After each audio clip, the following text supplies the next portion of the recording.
The late afternoon sun streamed through the floor-to-ceiling windows of the Meridian Hotel's grand ballroom in downtown Chicago, casting golden light across arrangements of white orchids that had cost more than most people's monthly salary. Crystal chandeliers worth $500,000 each hung from the cathedral ceiling, while ice sculptures of swans slowly melted beside towers of French macarons in shades of ivory and champagne. 300 of Chicago's elite sat in Italian leather chairs, their designer gowns and tailored suits creating a sea of understated luxury. The string quartet from the Chicago Symphony played softly as photographers positioned themselves for the perfect shots that would grace the covers of Town, Country and Architectural Digest. At the altar, Alexander Sterling adjusted his platinum cufflinks for the third time in 5 minutes. At 34, he was considered one of Chicago's most eligible bachelors until today. His real estate development company, Sterling Properties, had transformed the city's skyline with gleaming towers that bore his name. His net worth exceeded 9 figures, his penthouse occupied the entire top floor of his latest building, and his engagement to supermodel Celeste Monroe had been the social event announcement of the year. But right now, none of that mattered. All Alexander could focus on were the increasingly frantic cries coming from the front row. 15-month-old twins Lily and Lucas Sterling sat in their matching high-end strollers, dressed in custom-made miniature formal wear that had required 3 fittings. The little girl wore a white silk dress with tiny pearls, while her brother sported a miniature tuxedo complete with a bow tie that kept coming undone. Both children had been fussy all morning, but now their distress was escalating to the point where guests were beginning to shift uncomfortably in their seats. Mrs. Dorothy Patterson, the twins' nanny for the past 8 months, looked increasingly panicked as she tried everything in her considerable arsenal of childcare techniques. She offered bottles, pacifiers, toys, and gentle bouncing, but nothing seemed to calm the increasingly agitated toddlers. Sweat beaded on her forehead despite the ballroom's perfect climate control. "Shh, shh," she whispered desperately, aware of every eye in the room watching her struggle. "Please, darlings, just for a little while longer."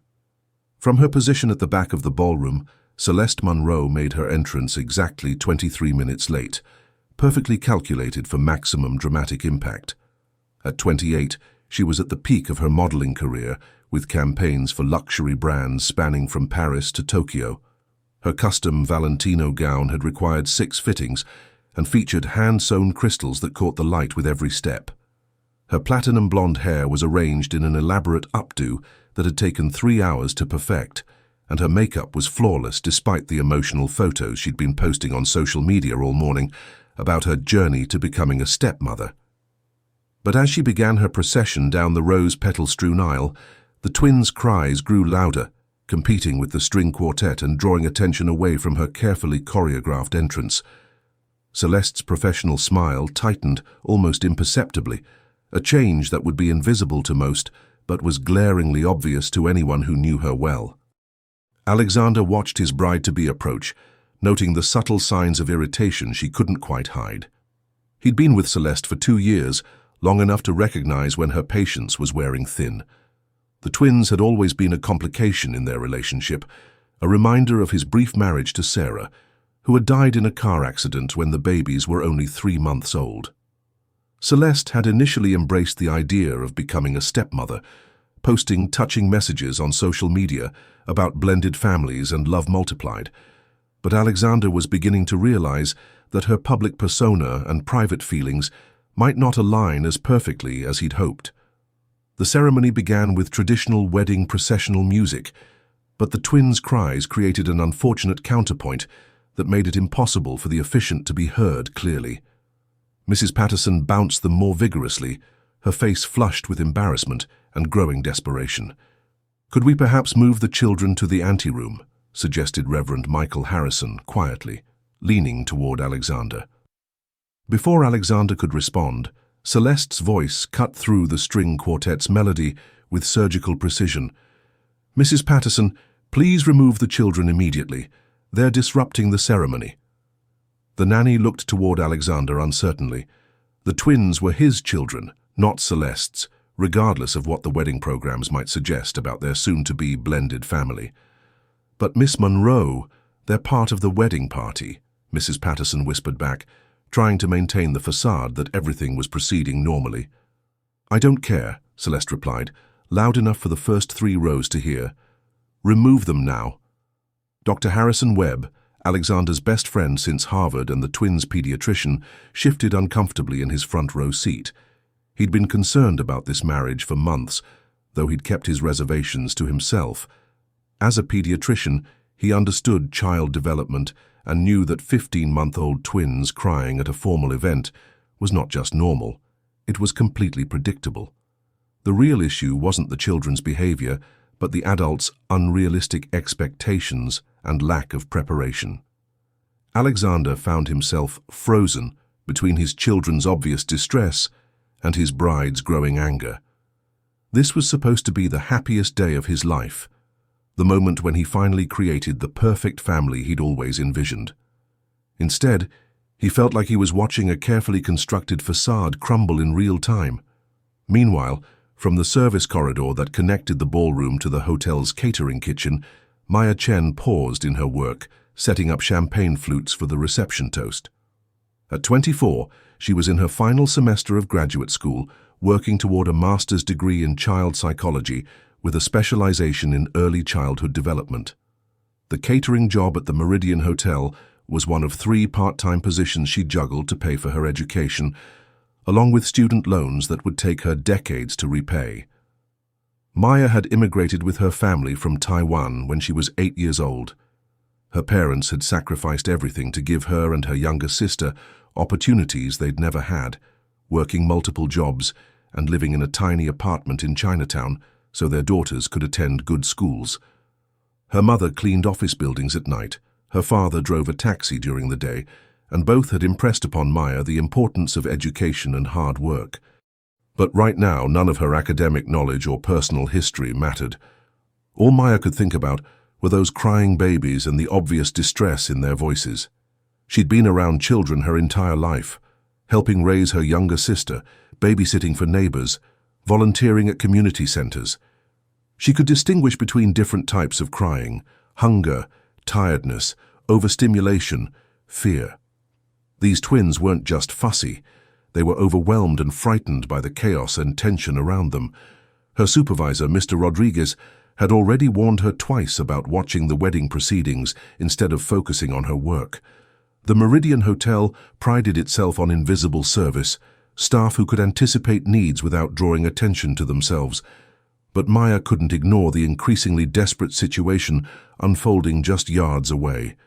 She watched Mrs. Patterson struggle with both babies, noting the nanny's technique and recognizing several missed cues. The woman was experienced but flustered, trying too many interventions too quickly instead of providing the calm, consistent presence that overwhelmed toddlers needed. Against every rule of hotel protocol and her supervisor's explicit warnings, Maya set down her tray of crystal champagne flutes and walked toward the wedding party. "Sir," she said quietly, approaching Alexander with the respectful confidence she'd learned from her parents' example of dignified hard work. "I have experience with twins this age. May I try to help?" Alexander looked at this young woman in a hotel uniform who just offered to solve the crisis that was destroying his wedding.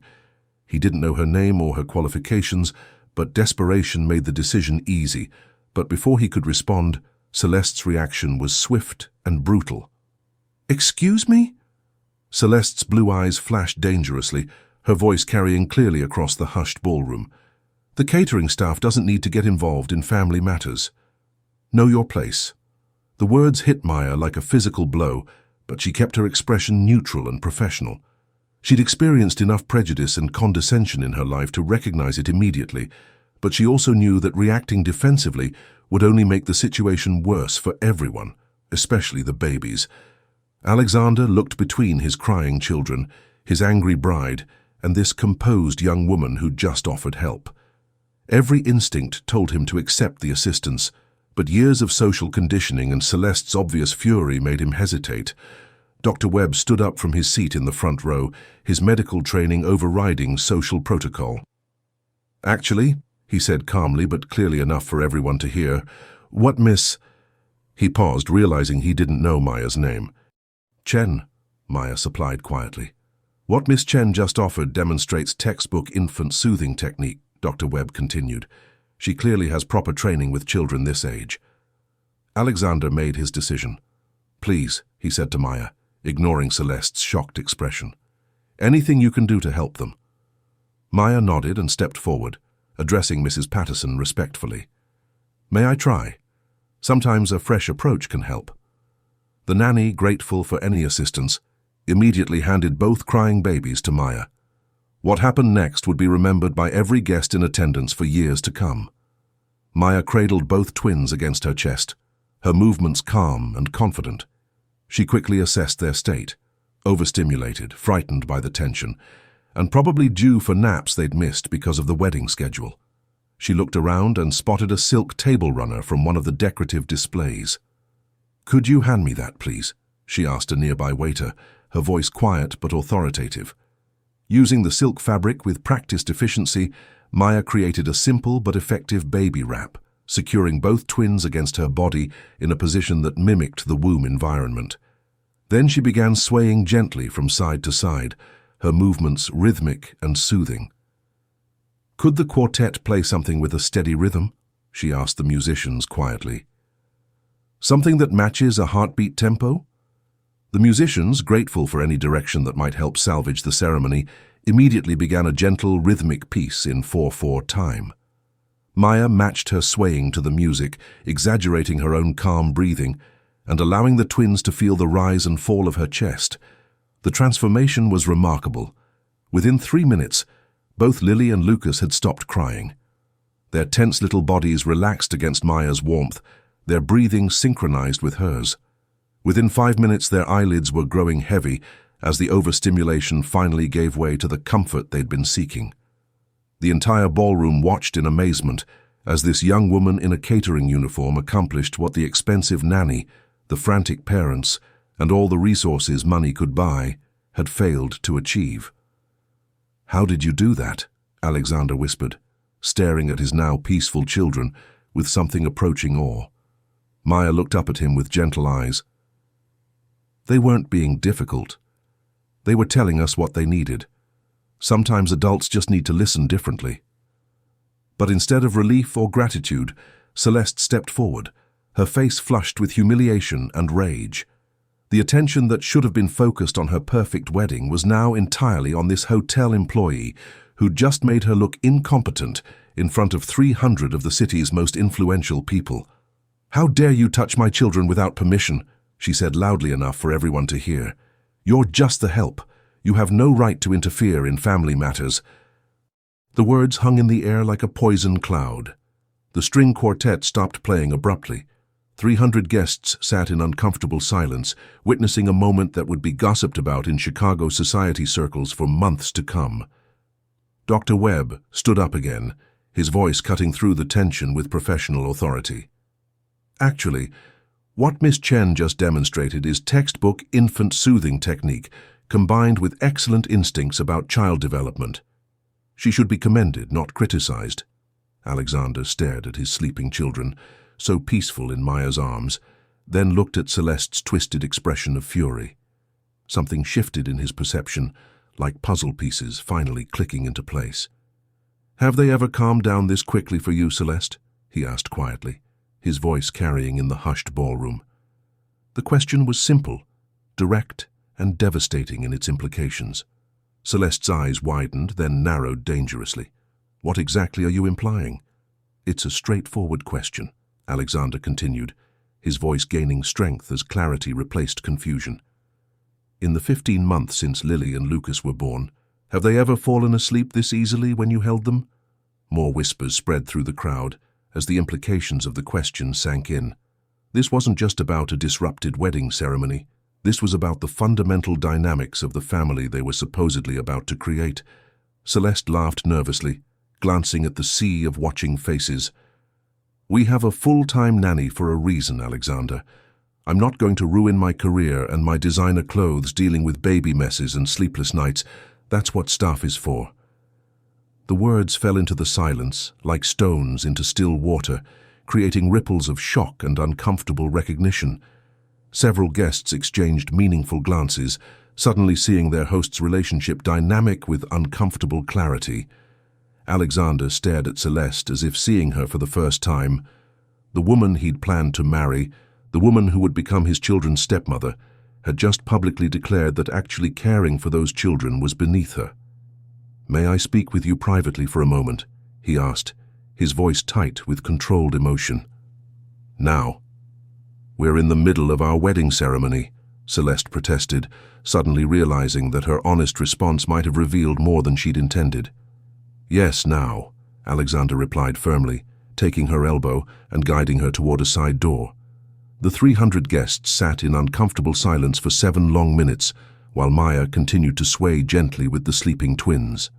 She avoided eye contact with the crowd, focusing entirely on the children and trying to ignore the whispered conversations happening around her. When Alexander and Celeste returned, the change in both was immediately obvious. Celeste's face was white with fury, her carefully applied makeup slightly smudged. Alexander's expression was calm but resolute, with the look of a man who'd finally seen a situation clearly. He walked directly to Reverend Harrison at the altar, his voice carrying clearly across the silent ballroom. "I apologize to everyone here, but there will be no wedding today." Gasps erupted throughout the room as guests processed this stunning announcement. Celeste stormed toward the exit, her designer heels clicking angrily on the marble floor. "You'll regret this, Alexander," she shouted over her shoulder, her composure finally cracking completely. "I'll make sure everyone knows what kind of man you really are. My lawyers will destroy you in court." After she left, Alexander turned to face his stunned guests, many of whom had traveled from other cities and even other countries to attend what was supposed to be the social event of the season. "I sincerely apologize for bringing you all here today under these circumstances," he said with quiet dignity. "Please enjoy the reception, food and drinks. Everything has been prepared and paid for. But right now, I need to focus on taking care of my children." He walked over to where Maya still stood with the sleeping twins, acutely aware that every person in the room was watching this interaction. "Thank you," he said simply, his voice thick with emotion. "Would you mind helping me get them home safely?" Maya nodded, suddenly aware of the magnitude of what had just happened and her role in it. "Of course, Mr. Sterling." Dr. Webb joined them as they prepared to leave, his expression grave but supportive. "You made the right choice, Alexander. I've been worried about her attitude toward the children for months. I should have said something sooner." "I should have seen it myself," Alexander replied, looking down at his peacefully sleeping children. "I've been blind to so many things." As they made their way through the crowd of murmuring guests, Maya carefully transferred the sleeping twins to their stroller, showing Alexander how to secure the straps without waking them. Outside the hotel, Alexander's driver waited with a black SUV equipped with car seats. Maya helped transfer Lily and Lucas from the stroller to their seats, demonstrating the proper technique for securing the 5-point harnesses. "Do you have much experience with twins?" Alexander asked, watching her efficient movements. "My cousin has twins," Maya explained. "I've helped with childcare since I was old enough to be trusted, but mostly it's about paying attention to what children are telling you through their behavior."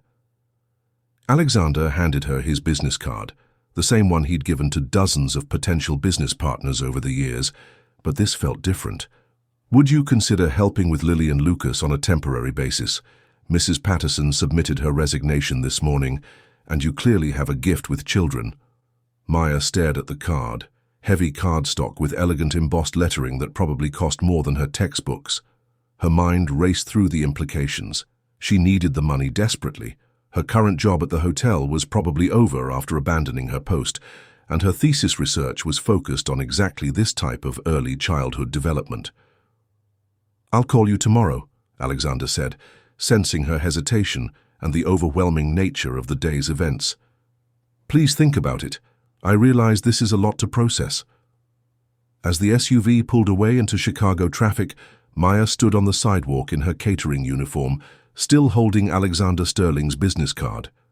Behind her, 300 wedding guests were filing out of the Meridian Hotel, their conversations buzzing with speculation about what they'd just witnessed. Maya had no idea that the next phone call would change the trajectory of her entire life.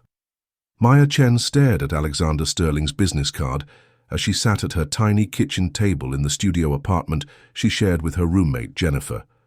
The space was cramped but clean, with textbooks stacked on every available surface and a Murphy bed that they took turns using depending on their work schedules.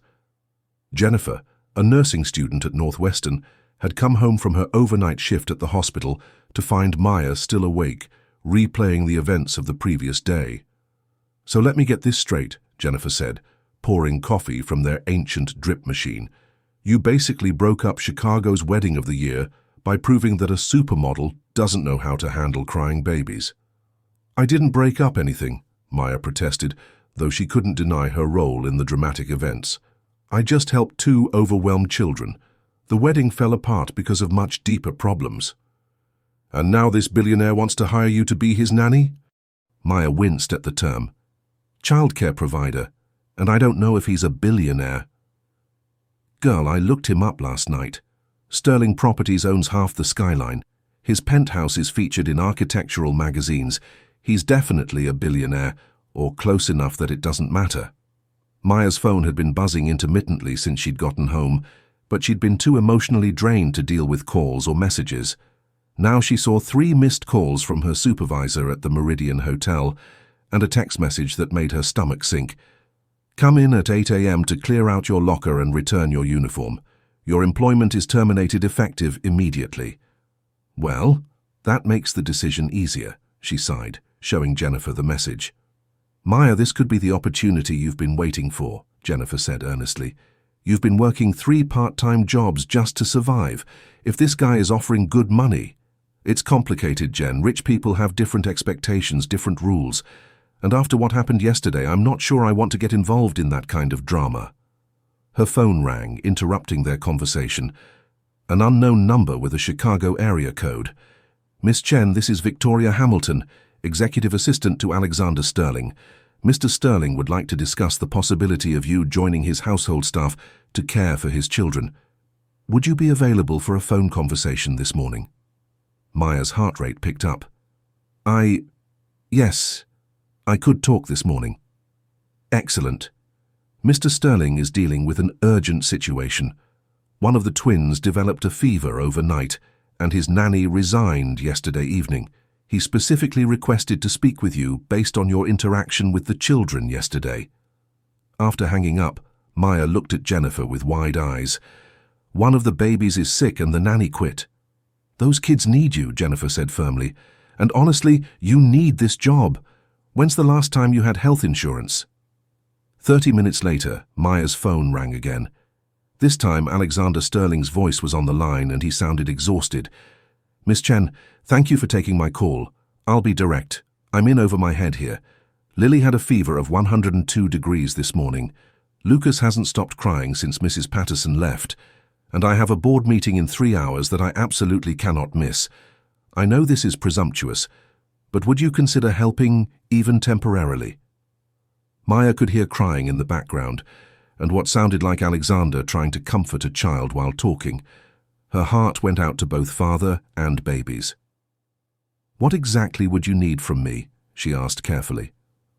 "Honestly, I'm not sure. I've never been the primary caregiver. Mrs. Patterson handled everything, schedules, meals, medical issues. I can pay you $75 an hour, with guaranteed full-time hours, health insurance, and if you're comfortable with it, a private suite in my penthouse so you'd be available for night calls." Maya nearly dropped the phone. $75 an hour was more than she made in an entire day at her current jobs combined. "Mr. Sterling, I need to be honest with you. I don't have formal nanny training.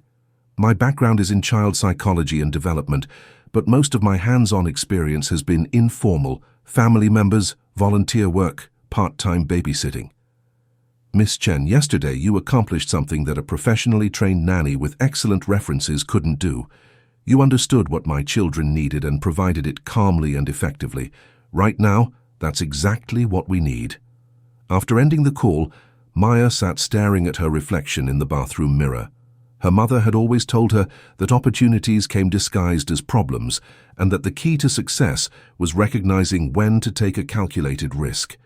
She called her mother, who worked the night shift cleaning offices in downtown Chicago. "Mija, tell me everything," her mother said after Maya explained the situation.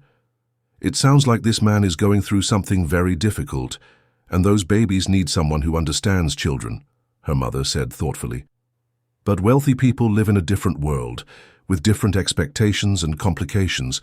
You'll need to be very careful to maintain your professionalism and protect your heart." "It would just be temporary, Mom. Maybe a few weeks while he finds someone permanent, and the money would let me focus on finishing my thesis without working 3 jobs." "Then you've already decided," her mother said with gentle wisdom. "Just remember what we've always taught you. Work hard, treat everyone with respect, but never forget your own worth." 2 hours later, Maya stood in the marble lobby of Sterling Tower, looking up at the directory that showed Alexander Sterling's penthouse occupied the entire 47th floor. The doorman, dressed in a uniform that probably cost more than Maya's monthly rent, escorted her to a private elevator that opened directly into Alexander's home. The space was breathtaking and intimidating in equal measure. Floor-to-ceiling windows offered panoramic views of Lake Michigan and Chicago's skyline. Every surface was marble, glass, or polished steel. Abstract art that Maya recognized from her art history classes hung on walls, and furniture that looked like it belonged in a museum was arranged with mathematical precision. But Maya immediately noticed what was missing: warmth, comfort, anything that suggested children lived here. There were no soft surfaces, no bright colors, no signs of the messy, joyful chaos that typically accompanied toddlers.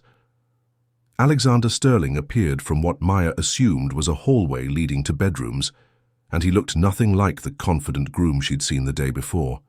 His usually perfect hair was disheveled, his expensive shirt was stained with what looked like baby food and possibly vomit, and his eyes showed the strain of a sleepless night. "Miss Chen, thank you so much for coming," he said, relief evident in his voice. "I can't tell you how much I appreciate this. Please, call me Maya. How is Lily feeling? Her fever broke around 6 this morning, but she's been clingy and fussy. Lucas seems fine physically, but he's been crying almost non-stop since Mrs. Patterson left. I think he senses the change in routine." Maya could hear crying coming from somewhere in the penthouse, not the urgent wails of serious distress, but the sustained fussing of overtired, overstimulated children who needed consistency and comfort. "May I see them?" she asked. Alexander led her down a hallway, lined with more expensive art, to an elaborate nursery that looked like something from a luxury magazine spread. The room featured custom-painted murals of fairy tale scenes, furniture that was clearly handcrafted by master artisans, and enough toys to stock a high-end children's boutique. But Maya's trained eye immediately spotted the problems. The changing table had no supplies within easy reach, requiring caregivers to walk across the room multiple times during diaper changes. The cribs were positioned directly under air conditioning vents, creating drafts that would disturb sleeping babies. Toys were arranged for visual appeal rather than accessibility, and there were no comfortable seating areas for feeding or comforting children. Both twins were in their cribs, Lily lying listlessly with flushed cheeks, while Lucas stood holding the rails and crying with the persistent determination that only toddlers could maintain. Maya went straight to Lily, gently feeling her forehead and observing her overall condition. "She's still warm, but not dangerously so. Has she been drinking fluids?" "I tried to give her a bottle, but she only took a few sips," Alexander said, running his hands through his already messy hair. Maya picked up both children, noting how they immediately began to settle in her arms. "Where do you keep their comfort items? Special blankets, stuffed animals, anything they associate with security?" Alexander looked blank. "I'm not sure. Mrs. Patterson handled all of that. What about their daily schedule? Feeding times, nap schedules, play routines?" "There's a binder somewhere with all that information, but I've never really looked at it." Maya took a deep breath, already formulating a plan. This wasn't just about caring for 2 sick and disrupted children. This was about creating systems that would allow a father to actually parent his own kids. "Mr. Sterling, Please, call me Alexander. Alexander, I'll be happy to help for as long as you need, but we have to make some significant changes. This beautiful nursery needs to actually function for daily childcare, and you need to be involved in your children's routines so you can care for them with or without additional help. Alexander nodded eagerly. Whatever you think is necessary. I'll pay for anything you need. It's not about money, Maya said gently, bouncing Lucas while he gradually stopped crying. It's about creating an environment and routines that work for real life with toddlers. Over the next hour, Maya efficiently reorganized the nursery while Alexander watched and took mental notes. She moved supplies to accessible locations, repositioned furniture away from drafts, and identified which toys were actually appropriate for 15-month-old development versus those that were just decorative. This will work for today, she said, settling both twins in their newly arranged cribs with bottles of diluted fruit juice for Lily and milk for Lucas. Tomorrow, we'll need to go shopping for some basic supplies that every household with toddlers should have. What kind of supplies? Alexander asked. Maya pulled out her phone and began making a list. Baby-proofing materials, age-appropriate toys, proper feeding equipment, backup comfort items, emergency medical supplies, and food that's actually suitable for toddlers, rather than whatever your housekeeper has been trying to make work. Alexander looked overwhelmed. I had no idea there was so much involved. Most parents learn gradually as their children develop, Maya explained diplomatically. You've been depending on professional help, which is completely normal, but it means you missed some of the learning curve. That afternoon, while the twins napped, Maya sat at Alexander's kitchen table, a piece of glass and steel that was beautiful but completely impractical for family life, and created a comprehensive schedule and care plan. She made charts showing feeding times, nap schedules, developmental activities, and emergency procedures. She researched pediatricians, compiled a list of child-friendly activities in Chicago, and drafted a budget for converting the penthouse into a space where children could actually thrive. When Alexander returned from his rescheduled board meeting that evening, he found Maya sitting on the living room floor with both twins, who were playing happily with wooden spoons and measuring cups from his rarely used kitchen. How are they feeling? He asked, loosening his tie and sitting awkwardly on the floor beside them. Much better. Lily's fever is completely gone, and Lucas has been cheerful all afternoon once we established a routine he could predict. Alexander watched his children play, noting how relaxed and content they seemed with Maya. I got 16 phone calls today about yesterday's wedding, he said quietly. I'm sorry. I never intended to cause problems for you. Alexander shook his head. You didn't cause problems, you revealed them. My business partners are concerned about the negative publicity, but Dr. Webb called to say he thought I made the right choice. Lily crawled over to Alexander, offering him one of the wooden spoons. He took it uncertainly. Just play with her, Maya encouraged. She wants to share her game with you.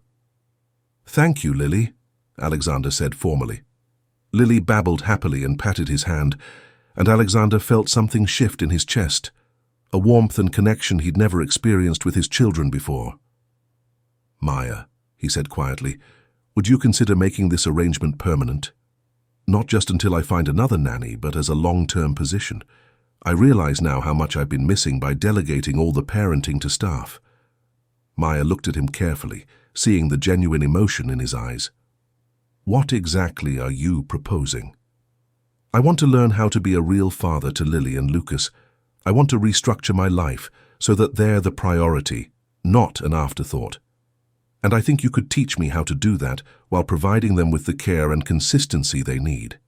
That would be a big commitment for both of us, Maya said carefully. I know. And I know my life is complicated right now, especially with whatever legal battles Celeste might create. But yesterday, watching you with my children, I realized that I want to be the kind of father who actually knows what his kids need, not the kind who writes checks and hopes someone else will handle everything. Maya looked down at Lily and Lucas, both of whom had migrated to play near her feet. These children had already found their way into her heart, and the opportunity to help shape their development while completing her own education was exactly the kind of practical experience her thesis advisor had been encouraging her to find. "I'll need flexibility for my graduate school schedule," she said. "I'm defending my thesis in the spring. Whatever you need, I'll work around your academic commitments. And I'll need your commitment to being actively involved in their care. This can't just be about hiring better help. It has to be about you learning to be their primary caregiver." Alexander nodded solemnly. "I understand. I want to learn." As Maya helped put the twins to bed that night, she realized she was no longer just taking a temporary job to pay bills. She was joining a family in crisis and helping to rebuild it from the ground up. The next morning brought the first real test of their new arrangement when Maya arrived to find Alexander in his study, already dressed for work at 6:30 a.m. "The twins are still sleeping," he said, barely looking up from his computer. "I have a conference call with Tokyo in 10 minutes. Maya set down her bag and looked at him steadily. "What time do Lily and Lucas usually wake up?" "I'm not sure. Mrs. Patterson always handled the morning routine. They wake up around 7, Maya said, "which means in 30 minutes they'll need breakfast, diaper changes, and attention from their father. Your Tokyo call will have to wait." Alexander looked up, surprised by her direct tone. "This deal is worth $50 million. "And those children are worth more than any business deal," Maya replied calmly.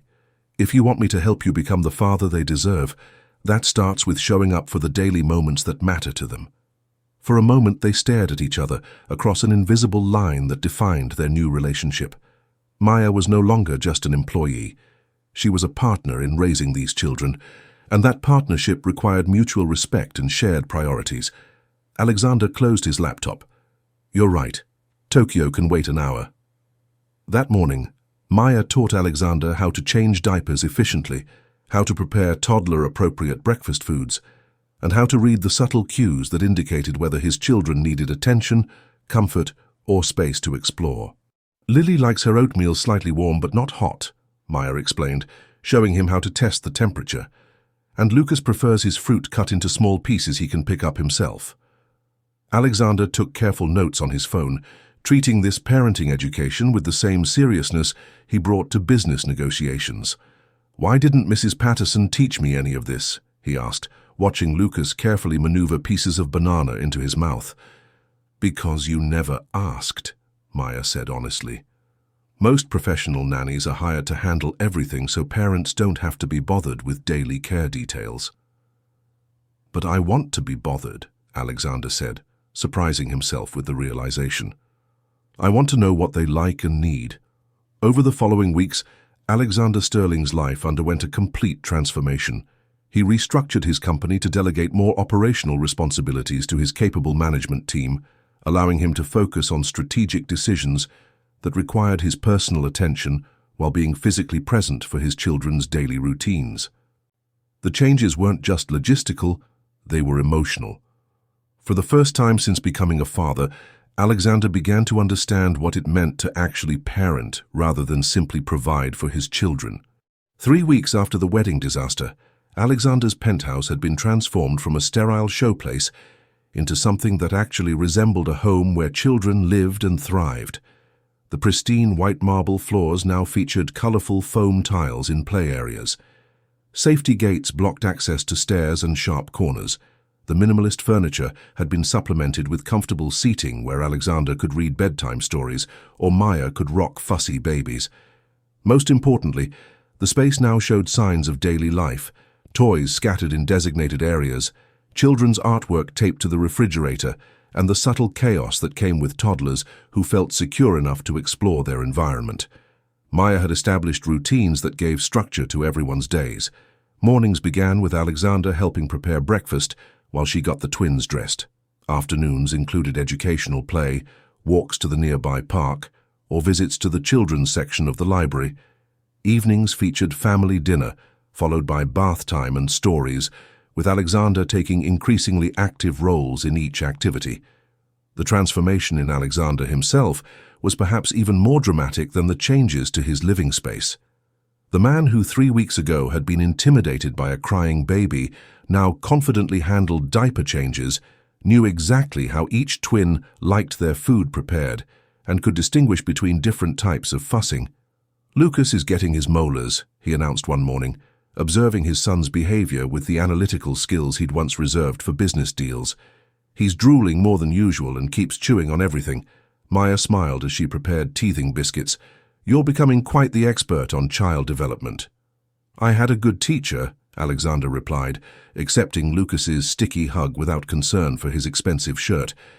But their new domestic harmony was about to face its first serious challenge. Maya was in the kitchen sterilizing bottles when Alexander's phone rang with a call from his attorney, David Morrison. "Alexander, we need to discuss the Celeste situation." David's voice was grave. "She's filed papers claiming she has legal standing to seek custody of the twins based on your engagement and her established relationship with them." Alexander's face went white. "That's impossible. She was never their legal guardian, and they're my biological children." Unfortunately, Illinois law includes provisions for individuals who can demonstrate significant emotional and caregiving relationships with children, even without formal adoption. Her legal team is arguing that your public engagement and her role as their intended stepmother created a de facto family unit. Maya could hear both sides of the conversation from the kitchen, and her stomach dropped. She'd been so focused on helping Alexander bond with his children and creating stability for Lily and Lucas that she hadn't considered the legal complications that might arise from the dramatic end of his engagement. What evidence could she possibly have of a significant caregiving relationship? Alexander demanded. Social media posts, photographs from family events, statements from household staff about her involvement in their daily care, David replied. Her team is building a narrative that you disrupted an established family unit by impulsively ending the engagement, and that the children's best interests would be served by maintaining their relationship with her. Alexander sank into a chair, the implications hitting him like a physical blow. "David, she couldn't even handle them crying at our wedding. She publicly stated that caring for children was beneath her. We have witnesses to that statement, which will help our case. But Alexander, there's another complication. Her lawyers are questioning the circumstances under which Maya became involved in caring for the children. They're suggesting that your relationship with Maya was the real reason you ended the engagement." Maya felt heat rise in her cheeks. The implication was clear and completely false, but she realized how the situation might look to outsiders. A wealthy man suddenly calling off his wedding to a supermodel and immediately hiring the young woman who'd intervened during the ceremony. "That's ridiculous," Alexander said firmly. "Maya is a qualified childcare provider with a background in child psychology. Her involvement with Lily and Lucas is completely professional." "I understand that, but we need to be prepared for them to make this personal and ugly. Celeste's team will try to create doubt about your judgment and motivations." After hanging up, Alexander sat in silence for several minutes, while Maya continued her work in the kitchen, both of them processing the implications of this new threat. "Maya," Alexander finally said, "I need you to know that I will never let anyone take my children away. But I also need to know if this legal battle is something you're prepared to handle. It's going to get unpleasant, and you might be called to testify or have your background scrutinized." Maya dried her hands on a dish towel and came to sit across from him. "Alexander, those children need stability and consistency right now. If I walk away because things get complicated, I'm abandoning them when they need support most. But this isn't what you signed up for. You took a job providing childcare, not getting dragged into custody battles and legal drama." "No," Maya said thoughtfully, "but it's what these children need now. And honestly, any court that spends time observing Celeste's actual interactions with Lily and Lucas will see the truth pretty quickly." Over the following days, Alexander's legal team began building their defense, while life in the penthouse continued with as much normalcy as possible. Maya documented everything: feeding schedules, developmental milestones, medical appointments, and most importantly, Alexander's growing competence and confidence as a primary caregiver. The twins, blissfully unaware of the legal storm brewing around them, continued to thrive. Lily had begun taking tentative steps between furniture, while Lucas was developing an extensive vocabulary of single words that he used with great enthusiasm. Both children showed clear attachment to both Alexander and Maya, running to greet them with excited babbling and reaching out for comfort when upset. Dr. Webb, who had been making regular visits to monitor their development and provide medical care, became an important witness for their case. "In my professional opinion," he told Alexander's legal team during a deposition, "the children have made remarkable developmental and emotional progress since Maya began caring for them, and Alexander became actively involved in their daily routines. They show secure attachment behaviors and none of the anxiety or regression that typically accompanies disrupted caregiving relationships." But Celeste's legal team was equally busy building their case. Maya learned that investigators had been asking questions about her background, her immigration status, and her qualifications. They'd interviewed former colleagues from the hotel, professors from her graduate program, and even neighbors in her apartment building. "They're looking for anything they can use to discredit you or suggest that you're somehow unfit to care for the children," David Morrison explained during a strategy meeting. "The good news is that everyone they've interviewed has given glowing reports about your character and competence." Alexander had been unusually quiet during the meeting, and Maya noticed the tension in his shoulders and the way he kept checking his phone. After David left, Alexander turned to Maya with a serious expression. "I've been thinking about something that might help our case, but I need to discuss it with you first." "What is it?" Alexander took a deep breath. "David thinks our legal position would be much stronger if we could demonstrate long-term stability in the children's living situation. Right now, Celeste's team is arguing that I'm making impulsive decisions, ending the engagement suddenly, hiring you without proper vetting, disrupting established routines." Maya waited, sensing that he was building up to something significant. He suggested that if we were married, it would demonstrate commitment to providing the children with a stable, two-parent home. It would also give you legal standing as their stepmother, which would strengthen your position to continue caring for them. Maya stared at him, trying to process what he'd just suggested. "Alexander, are you proposing a marriage of convenience?" "I'm proposing a partnership that would protect the children and formalize the family structure we've already created," he said carefully. "I know it's not romantic or traditional, but Maya, you've become essential to their lives and mine. The idea of losing you because of Celeste's legal maneuvering is unacceptable." Maya stood up and walked to the window, looking out at the Chicago skyline while her mind raced. The suggestion wasn't entirely unexpected. She'd noticed how naturally they'd fallen into a co-parenting rhythm, and she couldn't deny her deep attachment to both Lily and Lucas. But the idea of marrying someone she wasn't romantically involved with, even for practical reasons, felt overwhelming. "What would that kind of marriage look like?" she asked without turning around. "Whatever we want it to look like," Alexander said. "We're already living as partners in raising the children. We respect each other, we communicate well, and we both prioritize their well-being above everything else.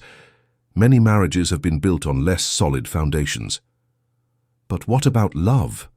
What about finding someone you actually want to be with, romantically?" Alexander was quiet for a long moment. "Maya, I've been married for love before. Sarah and I had a passionate romance, and losing her nearly destroyed me. Right now, I can't imagine wanting that kind of intensity again.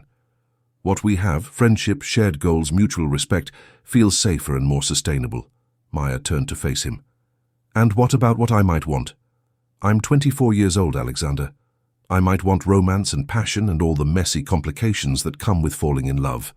"You might," he agreed, "and if that happens, we can figure out how to handle it. But right now, today, we have 2 children who need stability and protection. Everything else is secondary." Before Maya could respond, they heard crying from the nursery, not the urgent wails of distress, but the sleepy fussing that meant someone was waking up from a nap and needed comfort. They looked at each other and without discussion both headed toward the sound. They found Lily standing in her crib, tears streaming down her face as she reached out for Maya. Lucas was still sleeping peacefully in his crib beside her. Maya picked up Lily and began the gentle swaying motion that always calmed her, while Alexander checked to make sure Lucas hadn't been disturbed. "Mama," Lily said clearly, patting Maya's cheek. Maya's breath caught. It was the first time either twin had called her anything resembling a parental term. "Did you hear that?" Alexander whispered, his eyes wide with surprise.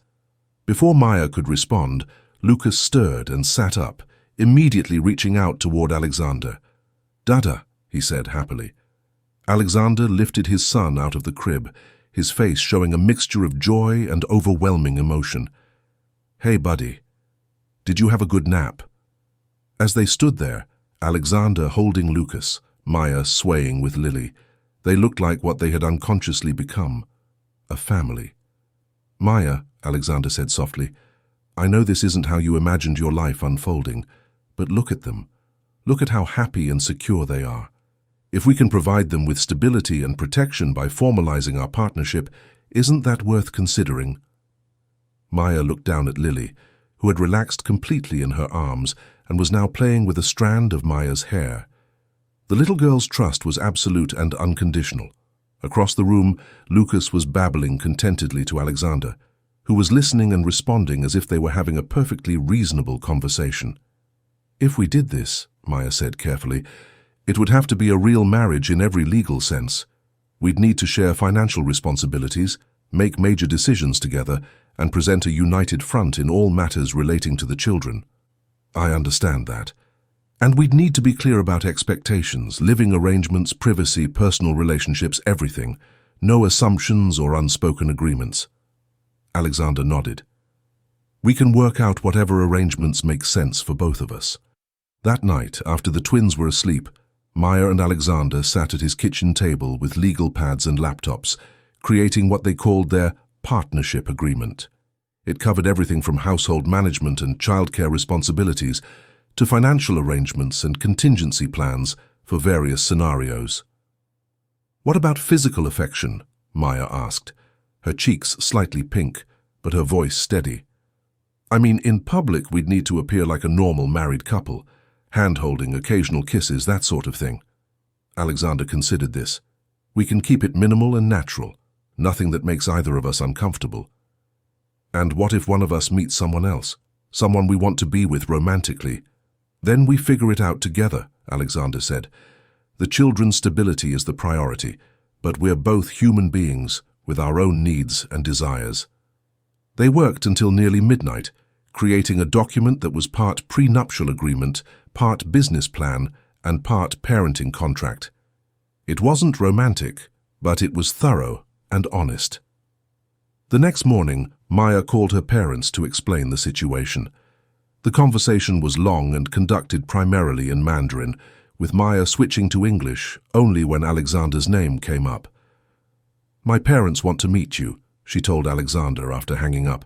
"They're concerned that I'm making this decision too quickly, but they also understand that sometimes life requires unconventional choices. When would you like to introduce us?" "This weekend, if you're available. And Alexander, bring the twins. My parents need to see how you are with them and how they respond to you." Saturday afternoon found them in Maya's childhood home in Chinatown, a small but immaculately kept apartment that felt warm and lived in ways that Alexander's penthouse never had, despite all their recent changes. Maya's parents, Wei and Li Chen, greeted Alexander with polite formality that gradually thawed as they watched him interact with Lily and Lucas. Alexander had worried about language barriers, but he quickly discovered that children were a universal language. Mrs. Chen immediately fell in love with both twins, cooing over them in Mandarin while they responded with delighted babbling. Mr. Chen, more reserved initially, was won over when Lucas crawled directly to him and began playing with his shoelaces. "These are good children," Mrs. Chen said to Alexander in careful English. "Maya has told us how you are learning to be their father." "Maya is teaching me," Alexander replied. "She's helping me understand what they need." "And what do you need?" Mr. Chen asked quietly. Alexander looked around the small apartment, noting family photographs spanning decades, children's artwork held to the refrigerator with magnets, and the general sense of a place where people had built a life together through daily acts of love and commitment. "I need to give them the kind of home where they feel safe and valued every day," he said finally. "I need partners who share that goal."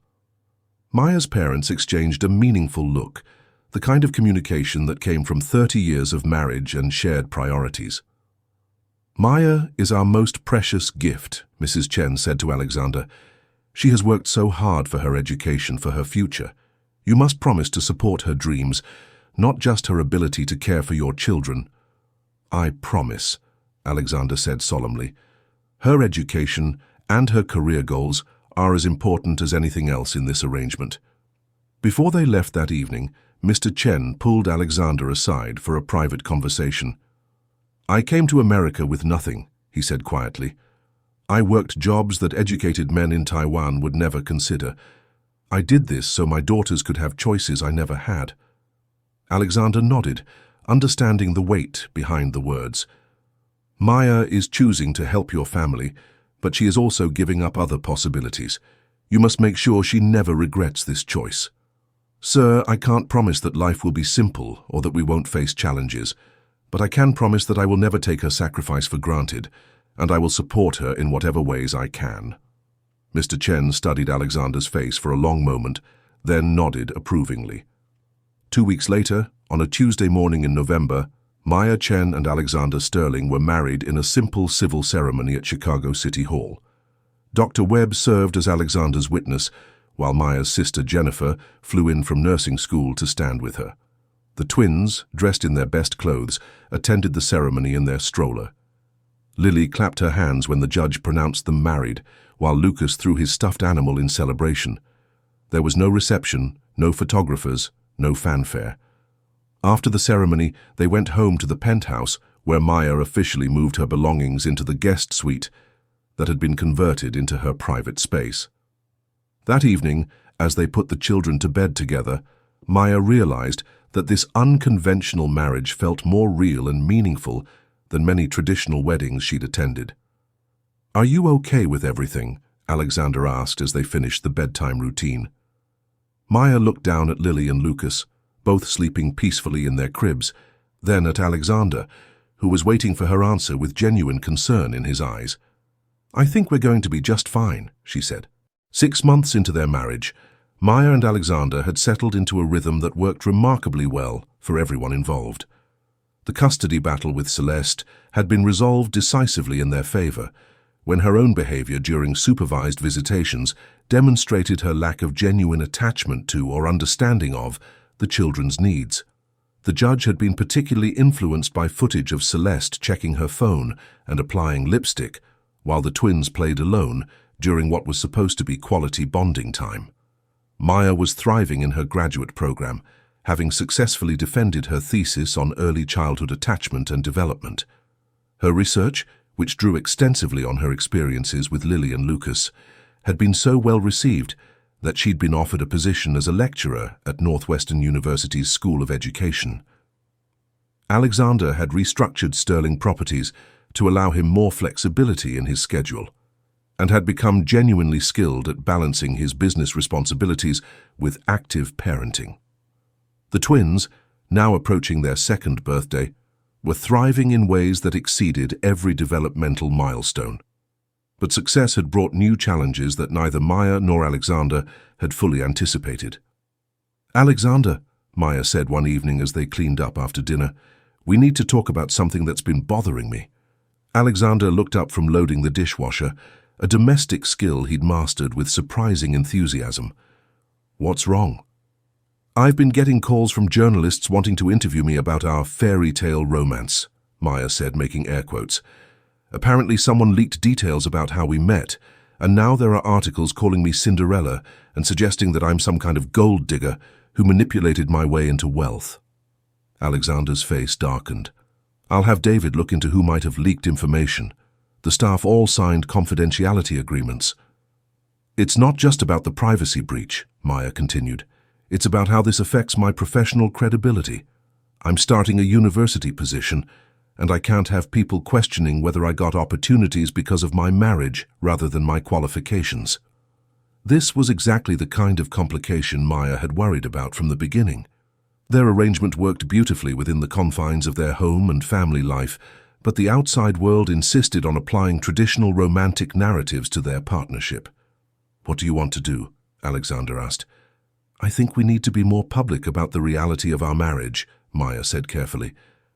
"Not necessarily all the details, but enough to make clear that this is a partnership based on mutual respect and shared commitment to the children, not some fantasy about love conquering all.